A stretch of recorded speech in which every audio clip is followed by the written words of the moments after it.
Hello everyone, this is your second place gamer here, more like a dedicated forum dweller. In the previous video I feel like I've left out a few important concepts that I want to talk about this time a bit more. First thing first though, here's the complete tier list of all the changes, or like a screenshot.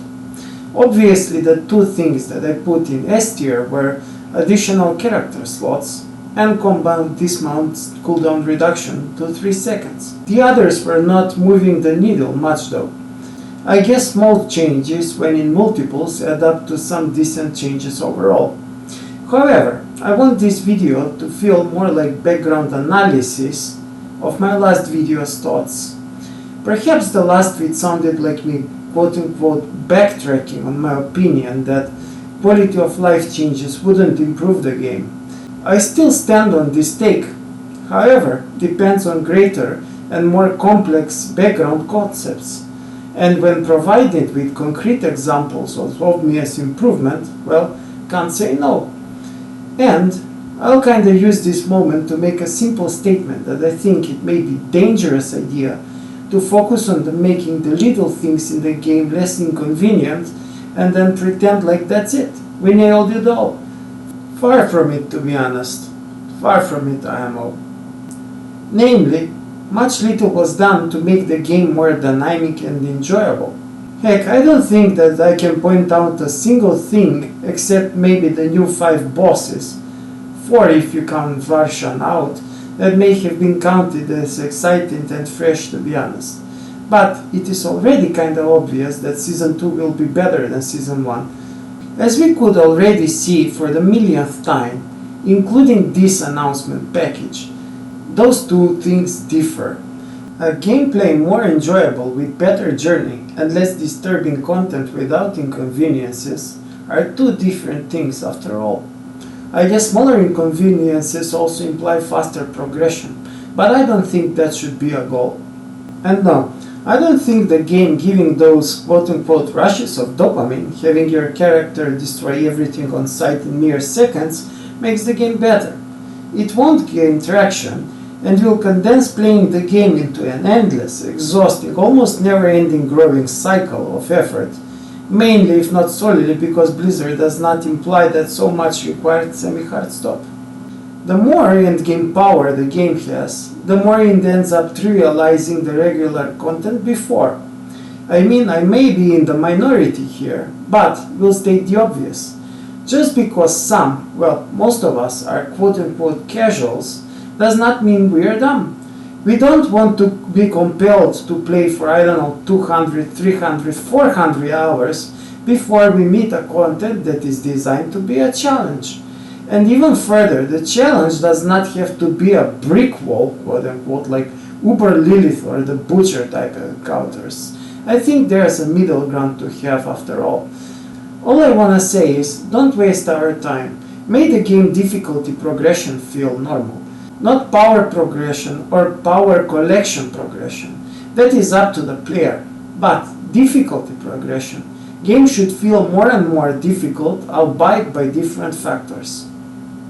And no, I don't think hidden mechanics like the Barber's Heart would do the job. Game has to feel surprising and challenging, not repetitive and quote-unquote cleanup job. Perhaps Butcher exists for that purpose, but feels like he's a bit too much of an outlier as is at the moment. Perhaps should have less frequent shields, but not sure.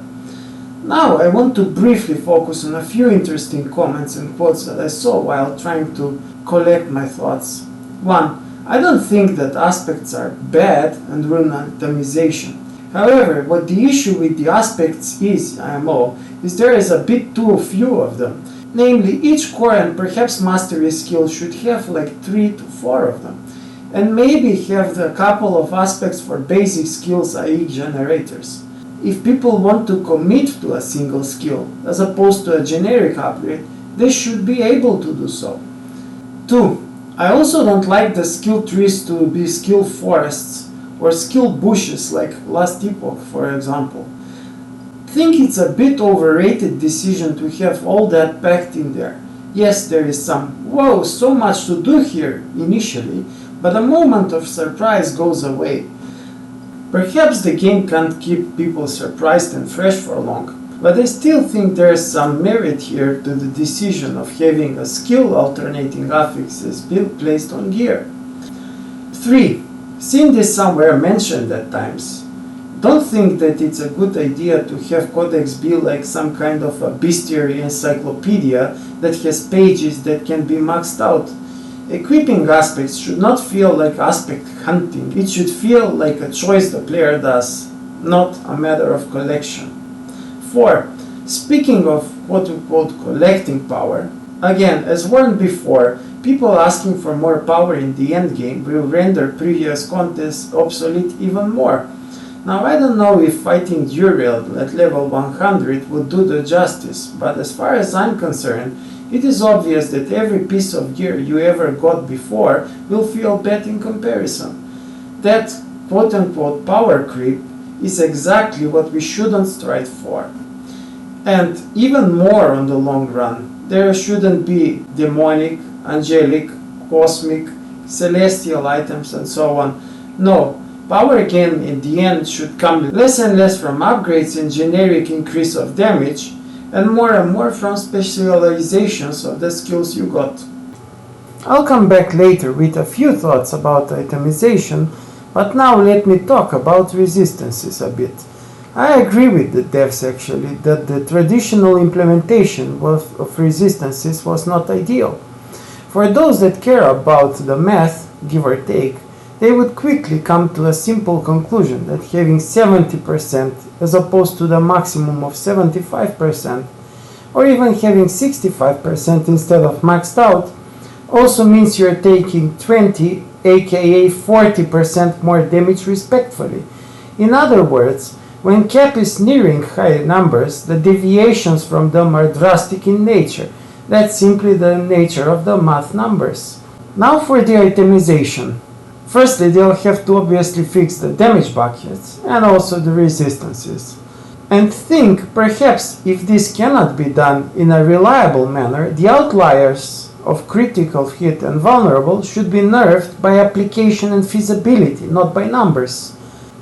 For example, critical hit have a 50% penalty for non-direct damage, i.e. for AoE skills does full damage only in center. Likewise, lucky hit works only on high density, and I don't like it, to be honest. Yes, I don't like that kind of conditioning, quote-unquote, of your build by, let's say, largely environmental and secondary factors. One more thing. Other than critical hit and vulnerable, think it's a nice idea to have the game multiply same affixes across the board, sort of rewarding the player for collecting a type of damage, such as equipping fire damage on 3 places, for example. Now about the itemization, let me introduce you to a simple concept of affixes having a category but also a rank. A category of an affix is what it does. Does it increase basic stats, defensive, offensive potency, straight up damage numbers, or utility? The rank of an affix is a combination of both impact and reliability. There is a cat and mouse game between impact and reliability, and throughout the game it should be one-upped in a zigzag fashion. Here's an example. Speaking of which, Diablo 4 does basically a decent job, but does not take the risks like the rank 5 and 6 or 9 and 10 in this example. Now for the concept of surprise, this is important. Have an early item have a low chance to roll 2, 3 or even 4 higher ranks of an affix, despite it having a lesser amount of item power. No one will feel like compelled to equipping a 5% strength increase on gloves or a ring early, but everyone will feel surprised when the game gives the opportunity for the player to do so. Here's another, not just item power gated, but I believe level gated example. This is a problem. It's nice and well thought that the affixes are well sorted and well laid out in terms of getting higher and higher in potency. The problem is the absolute level gating of this kind provides no surprises to the player at all. That is what would make the game, at least the item hunt, much more enjoyable. And no, don't think that the game should quote-unquote feed the player with power. It's no shame if a player gets quote-unquote stuck at level 81 or whatever, as long as playing that level feels relatively drastically different than playing say 5 or 7 levels before. That is the touch that Diablo 4 lacks in my opinion.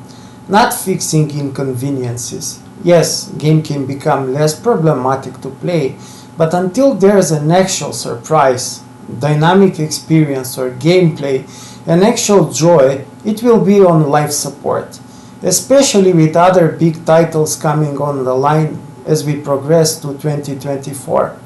Thank you for watching and see you soon.